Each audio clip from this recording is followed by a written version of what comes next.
We are fortunate to have Dr. Daryl Mellard, a co-principal investigator for the National Center on Response to Intervention, with us today. Dr. Mellard also serves as the director of the Division of Adult Studies for the Center for Research on Learning at the University of Kansas. Previously, he had a similar role with the OSEP-funded National Research Center on Learning Disabilities, NRCLD. Dr. Mellard co-authored A Practitioner's Guide to Implementing Response to Intervention. His other research activities focus on adolescent and adult reading literacy and the transition of students from adult education into post-secondary settings. We are very fortunate to have Dr. Mellard sharing his experience with us today. And now I turn the presentation over to Dr. Mellard. Amy, thank you.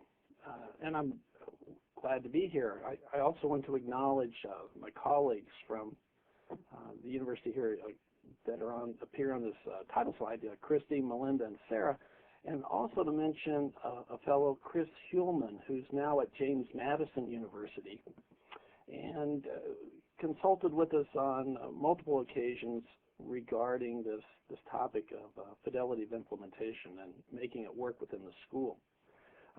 We also have partners through the American Institute for Research. You heard from Amy, and then other staff at AIR and at Vanderbilt, also that are important as we frame these concepts and implementation of RTI, including the work around fidelity.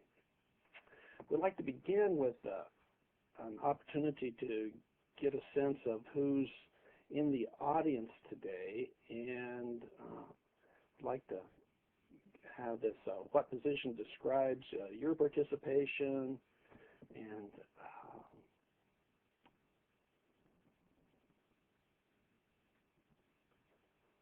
also a notion of who you represent out there.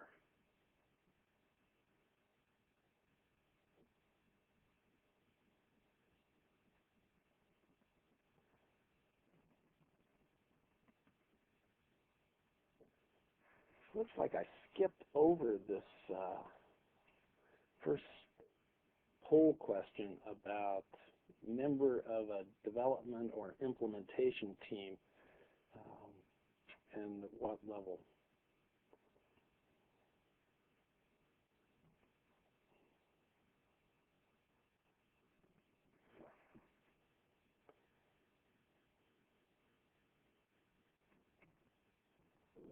Hi, Daryl. This is Adam. We have closed the poll and shown the results to everyone, so you can discuss it if you'd like. Polls are closed. Well, that's good. Thank you. So we've got a broad representation on the general education and special education side as well. That's a good group.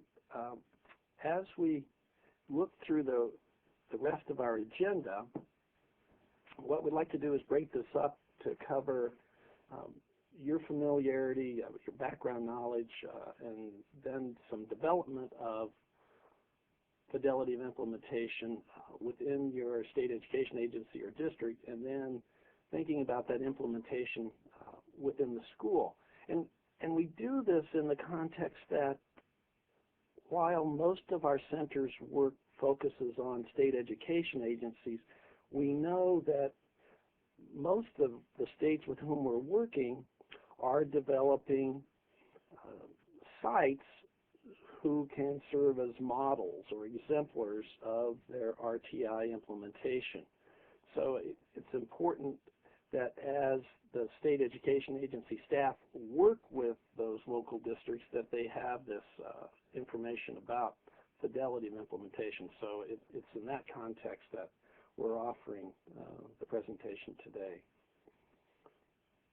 So first, just briefly, what is this construct about fidelity? And if we wanted to reduce that to a basic, the two words to associate would be consistency and accuracy. That is, are we using our curriculum and instructional practices consistently? That is, across time, throughout the day, across lessons. are we using them accurately? That is, are we using them as they were intended to be developed? When we think about RTI, we know that the secondary level of prevention, tertiary level of prevention, many individuals use a standard treatment protocol. Well, those protocols were developed in a specific validation study with a level of training, a qualification of those delivering that instruction, with a specified amount of time for those learners, with an expected type of response from those learners. So we need to be sure that those protocols are used and consistently, accurately with the intent, with the validation that was part of their development. Otherwise, if we aren't consistent and accurate, how do we explain the student's lack of response? It may be, the lack of response may be due to student characteristics, but maybe also, and very importantly, may be due to how that was implemented. Dean Fixon makes a great point that the first standard for delivering high-quality instruction is having available high-quality instructional practices, high-quality curriculum. Now, that we have them available doesn't necessarily satisfy the positive student outcome. We have to be sure that they are implemented as intended as well, so that when we have available and we implement as intended, those curriculum, those instructional practices, we would expect students to improve. And of course, the goal would be for all of our students to improve when they are matched to the appropriate curriculum and instruction. We're going to expand the construct around fidelity today, so we don't just speak about curriculum and instruction, but this framework on the slide illustrates that fidelity should run through all of these elements that are important to our implementation of RTI. So some of you are familiar with the book or the movie, A River Runs Through It. Well, maybe here's a sense of that fidelity should run through those critical components about our leadership, about our assessment programs. Curriculum and instruction are obvious, about the consistency and accuracy of our database decision making, and then the steps we're using to fully integrate RTI within our school programs, as well as the activities that will lead to sustaining the RTI framework in our schools and within our district, and then of course aggregating to the state education agency as well. So that, again, this is a framework that has broad application. We can imagine that student outcomes are dependent upon the fidelity of implementation of our scientifically research-based practices, that the degree to which those implemented interventions have that validation, evidence, the research support for their effectiveness, and then that the implementation at the teacher level, that is within the classroom, also is high. So there are multiple levels at which we want to look at the quality of our implementation. We know that much about RTI will be challenging to schools, and we have evidence from our work with elementary schools and middle schools that folks have, if you will, some of those components in place and may confuse the fact that they have progress monitoring with a full-blown RTI framework. Oh, we're doing that is a rejoinder we hear, and when we look more carefully, we see that, well, they have some of those procedures in place, but for a full implementation of RTI, as well as of an orientation towards the fidelity running through our procedures and practices, we need to go deeper. Sometimes that's talked about as the second order change, where we understand that person's behaviors, their beliefs, their attitudes, their roles and responsibilities are going to need to change with a full implementation. For some, this may be more dramatic than others, we know. In this example from one of the site visits at a middle school, we received this response in a focus group of teachers. And then the question to you would be, well, does this sound like a school that has gone through the surface change or the deep change, where folks have really come to be on the same page about their RTI framework? And in this instance, what do you think the probability of success would be for the particular school? Again, we recognize that much of what we ask school staffs to do around fidelity of implementation will require changes in roles and responsibilities and time for everyone to come to grips with that, to come to appreciate the complexity of what's involved with implementation, as we will demonstrate. To increase the chances of success, we need to set the stage. One wouldn't go fishing without checking his or her fishing tackle, be sure you've got the right bait, you've checked the weather, you've checked the lake conditions. Well, if we're serious about making RTI work, we also want to set the stage within our state and our school districts and within our school. So we have to have the right climate, for example, to be sure that we have buy-in from the multiple stakeholders that are involved with implementation. And we want evidence then of more participation than just talk. That is, we might get the verbal, almost acquiesced response, oh, we're doing it or we're involved. But to make this work, again, everyone's roles and responsibilities need to be defined. RTI is complex. Adding something unique about fidelity of implementation can also be challenging. In fact, a few years when we were looking at RTI implementation in elementary schools, across those 40 schools, we found very limited evidence of fidelity in the instruction being assessed or fidelity in the curriculum implementation being assessed.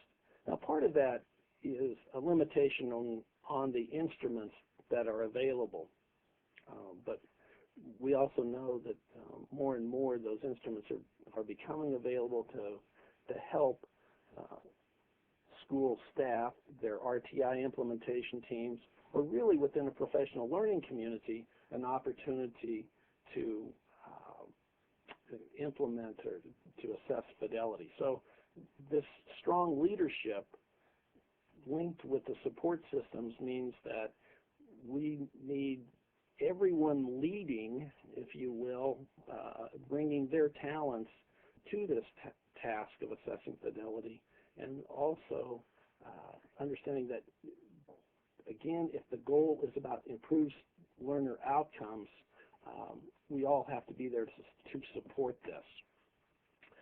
The third bullet speaks to the importance of the active ingredients of RTI. So some of those active ingredients include conducting screening and using the screening results to make decisions about students' progress, conducting progress monitoring on a regularly scheduled basis, and recognizing that the focus of that progress monitoring can vary with the intensity of the instruction, knowing that we have to have clearly differentiated tiers and differentiated in a manner so that the instruction becomes more intense with our learners as they progress.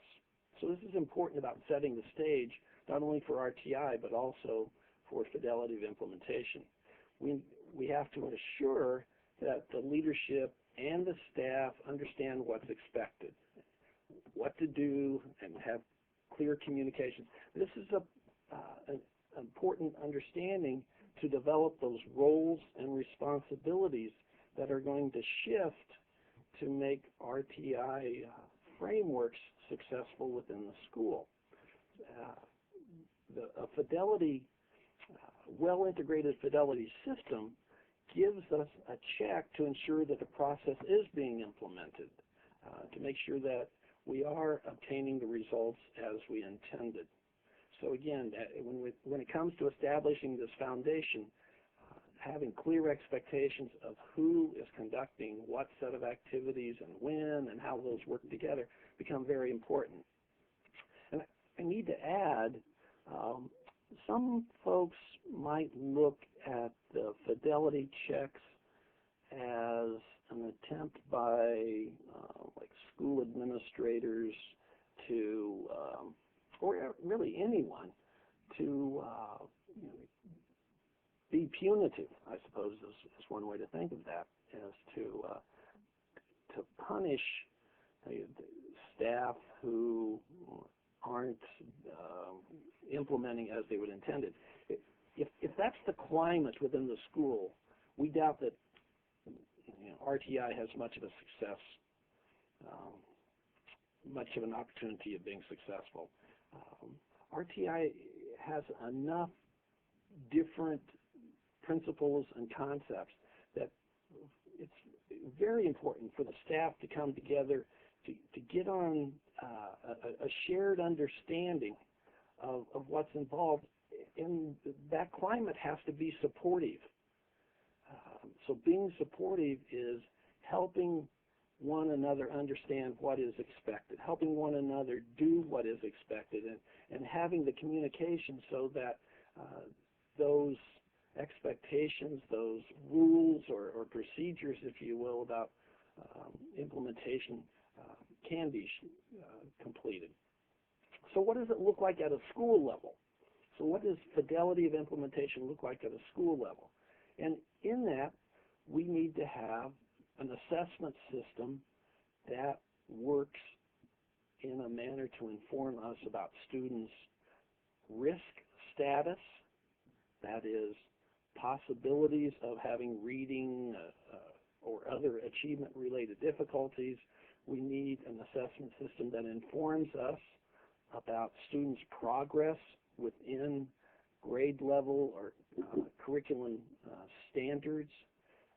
We need to have a curriculum that is evidence-based and understanding how the curricular elements link across tiers and across grade levels. Be sure that our instructional practices are evidence-based. And the nice part about these curriculum and instructional elements is the accumulating amount of evidence that gives us a framework of what works. We know much better these days about how to organize that instruction and deliver that instruction so that generally our students will find it effective. So again, moving through the list, that the staff have clear sense of what they need to follow in terms of decision-making rules, that we know when the fidelity checks are going to be completed, and that they are routinely applied, not just put on paper, but that the information is used to improve instruction, improve the curricular choices that are made. We would expect these practices to be integrated so that the framework we're putting in place can be sustained. And we know that we face many challenges about sustaining effective practices, not the least of which, of course, is the change in personnel, a building level administrator changing, changes among instructional staff, all can undermine an effective system. So if we have agreed upon vocabulary, agreed upon procedures and practices, that certainly supports our implementation at the school level as well. When we look in the research literature about fidelity, we identify these 5 elements: adherence, exposure, quality of delivery, that program differentiation, and student responsiveness. Each of these are important and elements of the pie. The Gestalt truly requires these 5 elements to be practiced within the RTI framework. In the subsequent slides, we'll review these 5 elements. But it might be a good chance, too, to take a couple minutes and look at some questions that have come in. So,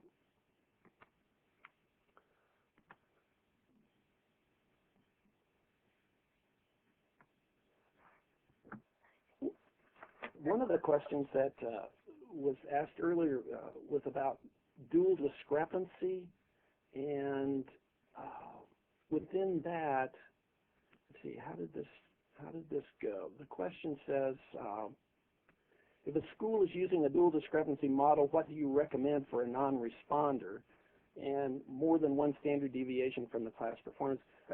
Honestly, I'm not sure what the person intended with that question, but if you'd follow up and just elaborate, whether you're asking what do we change or how do we recognize non-responders, that it seems to be a couple elements. Then there was another earlier question: is there a protocol around RTI for identifying students with disabilities? And a specific protocol? No, but we do have evidence, or we have guidelines to help with those distinctions, or what we're looking for in an RTI framework if we're going to use it as an assessment component. And that's available in an earlier presentation that's archived at our website as well. There was also a question, please discuss and provide examples of local education agencies that have successfully engaged their bargaining units in the planning process to get past the issues of in-class observation. So this issue arises when LEA contracts specify that only certain persons in administrative roles have the right to observe. Well, I don't recall a specific LEA as an example, but in conversations with schools, we can think of several strategies that would be applicable. One would be being sure that we have appropriate staff involved, and maybe that's a good way to approach it is through the professional learning community, so that again we take it out of the context of personnel evaluation and say, how do we improve the quality of our instruction, the quality of our staff for better outcomes? And a focused professional learning community could have that development of fidelity measures or a fidelity assessment process as a focus. Then when we begin thinking about who might be engaged in those activities, we might include literacy coaches. We might look at other instructors at the same grade level or content level staff. That is, if we're looking at the fidelity of implementation around reading, well, who are our reading instructors? Probably a fundamental or a most important point about this is that whoever's conducting that fidelity check knows what high quality practice looks like. Someone who knows what the curriculum looks like, what a curriculum with being delivered with high fidelity should be. It doesn't make any sense to, for example, have an instructional aide or a paraprofessional engage in those activities if they don't know what the criterion is, if they wouldn't know what the best practice might look like. There was another question around, what do I do? I'm in a small school and we don't have literacy coaches. Who should do that fidelity check? Well, again, even within a small school, we can have the professional learning community and then designate staff there or within the grade level that would be appropriate for conducting those fidelity checks. Turnkey, here's a question from Melissa. Turnkey training seems to be how districts cut down costs. Does Fidelity go down with this type of training, and do I recommend it? Wow. Okay, I'll plead ignorant. I don't know what turnkey training might be about that, what that is. But we know that we need folks experienced in the curriculum and instruction as well as our measures of fidelity to make that a valuable contribution. Brett asks, what is the best way to document interventions at a school level to be shared by administrators, counselors, personnel, keeping in mind confidentiality? Well, confidentiality is going to be important, and we would hope then that they are members of the team looking at student data. Documenting interventions at the school level. Let's see, if we're thinking about students at a secondary or tertiary tier, those students would have documentation about the intervention plan that's going to be delivered to them, as well as documentation about their progress within those interventions as well. Lisa asked, please share examples of how the dimensions of the fidelity can be assessed reliably, efficiently, and effectively. And Lisa, we're going to give you examples of that, as well as we'll have materials posted to the website of what would serve as examples for those 5 elements. So that's to come momentarily. Meg asked, would I elaborate on the 5? Yes, we will elaborate. As a matter of fact, I should be getting back to that right away. Laura asked, what does a fidelity check look like and how often should it occur? Great questions. And it's like, actually, you anticipated more of the webinar to come here as we move ahead. So these are our 5 elements, and we'll, as we review these in more detail, we'll give you some examples for their assessment. So first up, will be a review about adherence. So as I walk through these 5 elements, I hope to give you,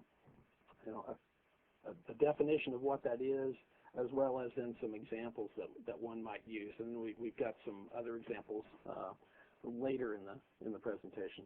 So how adherence answers the question, how well do you stick to the plan? How well do you adhere to the curriculum that is intended? And curriculum might be about standards, might also be about the particular materials being delivered. I know there's some distinction about what constitutes curriculum, but certainly if we implement curriculum with a set of materials, so we would expect to see adherence to those set of materials being used to teach that curriculum. So how well do I stay true to that intervention and avoid the drift that can come from in some implementation examples. And we know there's going to be some drift. That's to be expected. But adherence reminds us that an intervention, a curriculum, a set of materials were developed and tested with a specific purpose in mind. So the example would be at the primary level, following the progress monitoring procedures. Do I adhere to those set of procedures that I have in place for completing progress monitoring? And then making sure all the pieces of the interventions have been implemented as intended. That's true across any of our levels of prevention as well. The second element is about the duration and exposure. So now the focus is very much on the student's participation. And we ask, how often does a student receive the intervention? How much time? So the focus becomes less on content being delivered, which is, remember, was about adherence. Adherence focused on the content of what was being delivered and the procedures being completed, whereas duration says, did I deliver the intervention in a strong enough dose to have the desired effect? So we can think of that in terms of learning opportunities. We can think of it as number of days in a week or number of minutes per day that would be involved with the delivery of that curriculum. When it comes to the quality, we're saying not only do we need to follow the rules or the expectations of the particular content, and we not only need to be sure that the duration and exposure was of sufficient fidelity, and here we're saying more about the how well, the quality with which the intervener, the instructional staff person, delivered that curriculum. I like the notion of was the instructor's enthusiasm evident? Was the instructor engaged in delivering the content? So, for example, when I think about today's presentation with you, I can imagine the next time I do this, the quality will probably be at least higher. I'll have this example, under my belt in delivering this kind of content. But some other examples to look to the quality of delivery would be that National Board for Professional Teaching Standards, allowing time for feedback and student questions, and just how we manage the classroom. What did that look like in the students' learning, the opportunities that we provided, the structure we provided? So those would be elements of the quality of the delivery. The fourth element is program differentiation, and here program differentiation is sometimes confused with adherence. So let's see if we can make this a little more distinct, because in both instances we're talking about content. So adherence is about the curricular choice and the materials that we're using, and program differentiation is also about the delivery of that content. In this case, we're concerned about contamination or pollution, if you will. Try to find a good metaphor for this. But imagine that in your school you've had a long history of using a particular reading basal series, for example. Maybe it was Ginn, maybe it was Scott-Sporsman, maybe it was Houghton Mifflin, but you've switched now. You've adopted the new curriculum.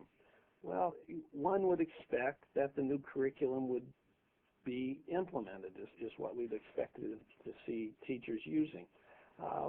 But, if a teacher was kind of fond of some of those old materials from the previous curriculum and happened to have a set of those available, sitting over there on the shelf in the classroom, perhaps they would get pulled into the reading lesson. Well, if that's true, then we've contaminated or we've polluted the new reading intervention, because we're no longer adhering to the established procedures as we would expect. We've reduced the differentiation of those curriculum, and so fidelity would be in question again. And the last point is about student responsiveness. My favorite example is, let's count the number of heads in the middle school or the junior high school, the students' heads that are on their desk.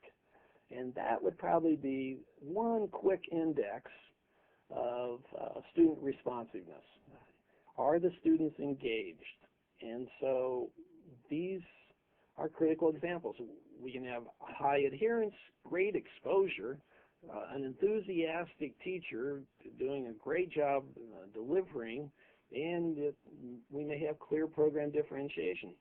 But if it doesn't match, it doesn't fit the students so that they're engaged, all for naught. Because again, the outcome focuses on student responsiveness. That's the R in RTI is about student responsiveness. So this represents that fifth element and critical element as well. Can you get by with only looking at 3 or 4 of those? Well, which ones would you choose? It just doesn't seem to us that you can take any of these for granted when it comes to that implementation. So far, where have we been? We've talked about the background knowledge. We've talked about the development, what RTI might look like at the school level and at the classroom level. Your earlier questions were about tools to help us with the assessment. So if we're working towards implementation around RTI, some examples of tools that we might use. Many of these, you'll notice, are completed through observation of what's happening within the classroom.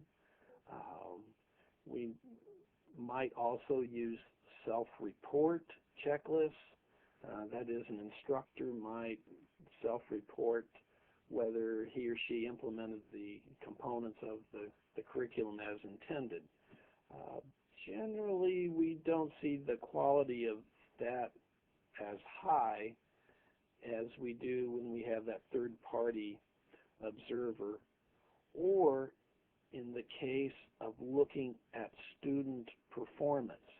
That is, if part of the evidence of fidelity is looking at the at the skills that students might demonstrate,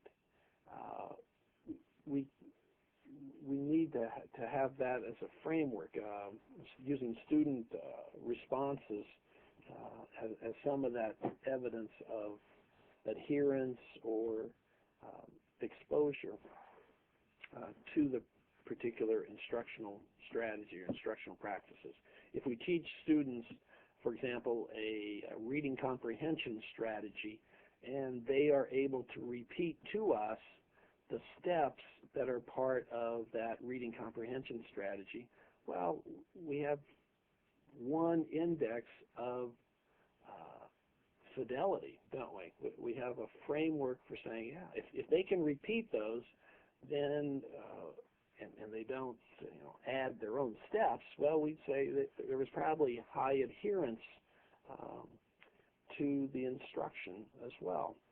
So that to take advantage of other types of data that can support evidence of fidelity. This ties back to one of the questions that was submitted. How can we look at our elements around RTI implementation and assess them for fidelity? Again, we're wanting to move beyond just a classroom perspective of fidelity to recognize that this is part of the consideration at a school level, at a school district level also. So let's choose one of, well, let's go to the far right, and we have student engagement. And we can say, well, were the students engaged in our assessment? That might be one index. We look at the curriculum, the materials that are being offered. Again, do we have evidence of student engagement? And then instruction. the instructional practices that would occur within the classroom. Do we have evidence of student engagement? We believe that we've got appropriate check marks in with these elements that we want to examine around RTI implementation. You may see it somewhat differently, but in general, we should be able to look at adherence across the leadership practices, across the assessment practices, across curriculum and instruction and the database decision making, and then what we're doing for integration and sustainability. But we should have evidence to speak to the adherence element around fidelity. Also, when the exposure, so I think you can work through this type of framework within your school district, within your schools, and make decisions about what would be appropriate tools, what would be the appropriate framework, if you will, for assessing fidelity across these multiple elements. So this is kind of your to-do task, and then we'll send Melinda and Sarah and Christy to your school district to check up on you and see what a fine job you've done. Here's a sample protocol, again, that a school might want to consider. On the left-hand column, we have indicators, and so these are indicators of when I might want to conduct a fidelity check. A situation that occurs that says, it's probably wise for us to consider the fidelity with which this practice is occurring. So looking at the new curriculum, at a new intervention, we would say, well, what are the tools that we might use for fidelity? And here we've listed both the coaching and the direct observation with a checklist, the frequency with which those should be completed, and the important elements about feedback and the follow-up.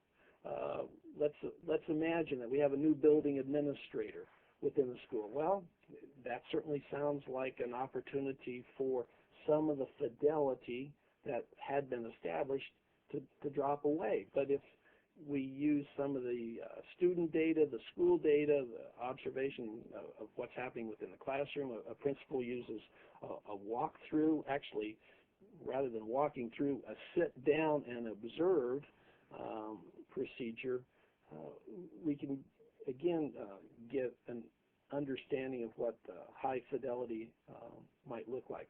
So again, on the left-hand side would be situations, opportunities when we think assessing fidelity would become important. Other factors that are related to fidelity, both in a positive and a negative way, we think about the organizational characteristics of the school, and again, that's about the climate, the morale within the school, their willingness and appreciation for, well, we just face a number of difficulties to deliver high quality instruction so that all of our students will benefit. We know that program characteristics, some can be more complex than others. We know that beginning teachers have a different set of experiences than those instructors that have been on the job for 15 or 20 years. And both present unique challenges when facing innovations as well. But professional development is a foundation for making all of that work. Continued focused professional development, and certainly the information that you gain from a fidelity check can support that. This is maybe you're familiar with this Joyce and Showers set of data about the power of coaching. So on the left-hand side, you see a number of training components, such as in the professional development, we have a theory and discussion. Maybe if we added theory and discussion plus demonstration and training, and then we had the theory, discussion, demonstration, plus we added practice and feedback, and then if we added this other element of coaching, well, the cells within the table illustrate the level of implementation that one might get as we add more intensity, if you will, to the quality of our professional development. And that what becomes clear is that if we truly want use within the classroom, if that's the goal, then there's a great benefit to ensuring a coaching component. And that may not be additional different staff. This may be a change in roles and responsibilities of the staff who are engaged. Here we have three elements, and we try to we want you to think about how your professional development might work using this framework to improve fidelity. So that we have a professional development day, and in it the coach models what the new practice might look like, and hopefully we'd have opportunities for the teacher to practice that. Well, after the teacher practices, we use the fidelity information to provide feedback, and as a consequence of the feedback, we have a couple options. One is more modeling by the coach and teacher practice, or we might step down and say, well, let's look at it in the classroom then. We've completed our professional day. Now let's see how it transfers to the classroom. And again, you may have an example where the coach models within the classroom and the teacher implements. After teacher implementation, we have our fidelity check and then feedback.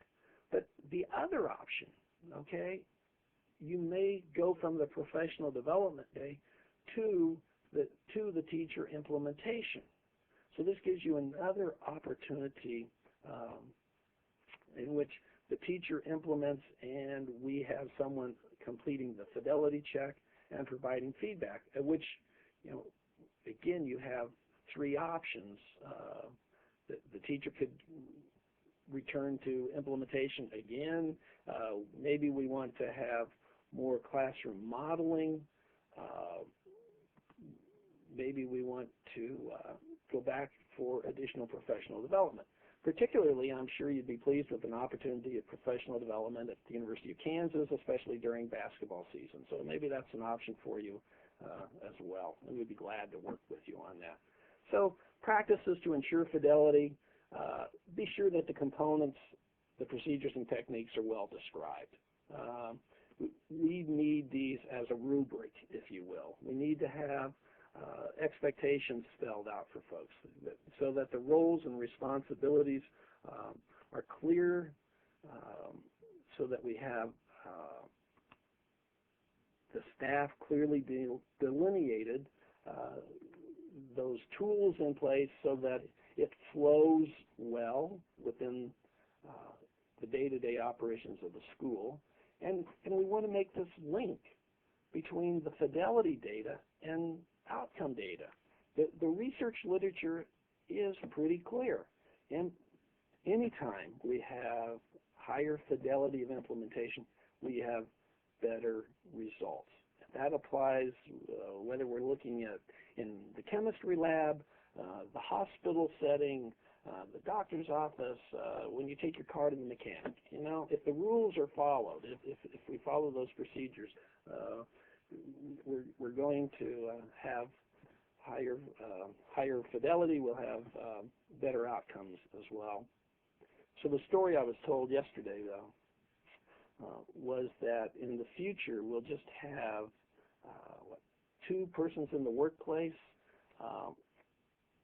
a man or a woman and a dog, and the man or woman are there to feed the dog, and the dog is there to be sure the man and the woman don't mess up the equipment. But maybe we're not quite there yet. So as team players, we're all going to have an important role in this implementation. We can link some benefits then too from that high fidelity. Those programs have higher credibility. We can demonstrate to legislators and our school boards and parents that our programs are working, and we get positive outcomes, which should then improve, the staff's motivation, their sense of efficacy. They should feel more accomplished, if you will. When you think about these materials, consider what you already have in place to look at those 5 elements of adherence and exposure. See what can help you with that implementation. And then what do we need in order to get higher fidelity? And probably that includes a closer link of our practices with the measures we're going to be using, as well as with the professional development opportunities. Again, early on there were a few slides there about building climate within the school, having appropriate climate, and those are critical. That's, again, fundamental to make this work. In one of your questions, you asked about tools that would be available to you. We will be sending these as examples for you to have available. Again, they just serve as examples. We don't believe that they're necessarily all at the quality that one would want. And in fact, as you move to implementation, you're going to see that you need to do some tailoring. You need to do some tailoring of the tools specifically for your setting as well. So these examples will be sent along to the RTI Center's website and will be available to you as well. So now we hope that if I've muddled through this well enough or had enough fidelity to the presentation, your background knowledge around fidelity has been enhanced. You have a sense of how to develop a system to assess fidelity. Again, looking at the district has a role, the school has a role, the classroom has a role in ensuring fidelity, and then that you can make this part of your plans for that implementation. Here is additional contact information for Melinda and Sarah, again, who were instrumental in putting these materials together. And then if you wanted further reading, this is a list of those sources about fidelity of implementation that we cited. And I'd particularly draw your attention to the Dane and Schneider reference there. It's just a good overview. And then the Carol O'Donnell article. This was just very instructive in getting a broader appreciation for these constructs around RTI as we move ahead. And then, thank you so much. We should take a look at maybe some of the other questions that have come in here. Let's see. So Terry asked, please elaborate on each of the tiers. So primary level of prevention, if you're meaning primary, secondary, and tertiary, so primary has to do with the core curriculum. That is where we would expect 80% of our students to be successful. And the secondary would be the secondary tier of prevention, the targeted instruction, where we might be serving 15% of our students. And the tertiary level of prevention is for those students needing the most intensive interventions. If we compared that to our hospital, that's the ICU, where we have the most specialized level of care, the most specialized care level of instruction, the highest frequency of progress monitoring, the most individualized direction for our intervention. Let's see, Amber asked, tools that can assess fidelity. Oh, so again, I think the examples will be available to you from our website. Hi, Daryl. Yes. Hi, this is Amy. You're so wonderful. Thanks so much, as are you. I just wanted to say that we're nearing the end of our time. Yes. So I just wanted to thank you on the behalf of the National Center on Response Intervention for sharing your presentation today. You're welcome, I of want to course. let the participants know that responses to all of the questions submitted will be emailed out to all webinar participants, and they'll also be posted on the National Center on Response to Interventions website. If you would like to print a copy of the PowerPoint slides from today's presentation, you may do so by clicking on the small printer icon at the bottom right-hand side of your screen. This will allow you to print a PDF copy. The slides will also be posted on the National Center on Response to Interventions website. If you have additional questions about monitoring fidelity in RTI, please email them to us at rtiwebinars@air.org. I would also like to invite you to join us for our next webinar that will be held on November 18th, 2009 at 2 p.m. Eastern Time. Dr. Russell Gersten, Executive Director of the Instructional Research Group and Professor Emeritus in the College of Education at the University of Oregon, will discuss RTI and mathematics. During this webinar, Dr. Gersten will summarize the research related to RTI and mathematics and share implementation examples from elementary schools. We would also appreciate your feedback about today's session. Please take a few minutes to complete the webinar evaluation that you see on your screen. We value your feedback, and ultimately your suggestions will assist us in making decisions about our future webinars. Once again, thank you so much for participating today. Thank you, Amy. Thank you all. Thank you.